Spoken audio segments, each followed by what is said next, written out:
যুক্তি তর্ক দিয়া যে কেন ওনাকে করতে হবে। আপনি না নেন আমার প্রস্তাব, কিন্তু একটা আপনি অল্টারনেট ভিউ পাইতেন তো আমার কাছ থেকে, পাইতেন না? হ্যাঁ, তো আপনি করলেন না কেন? আপনার তো সময় যাইতো না, কারণ আপনি মানুষ বলেই মনে করেন না আমাদেরকে। আসলে আমরা তো এলিট না, তাই না? বগুড়া ভাষায় কথা বলি তো, সেই জন্য আমাদের পাতা দেন না।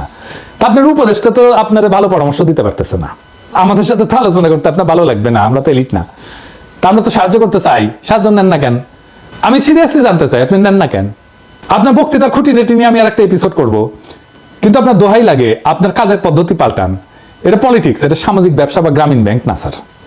এটা জাতির ভবিষ্যৎ যুক্ত আছে এটার সাথে। মেহরবানি করে এই জাতিকে বিপদে ফেলায়েন না। এমনিতে আপনার উপদেষ্টাদের নিয়ে আমরা হতাশ, আপনারে নিয়ে হতাশ হইতে দিয়েন না স্যার। আপনার প্লিজ লাগে, এটা বিপ্লব করছি নষ্ট হইতে যাওয়ার জন্য না।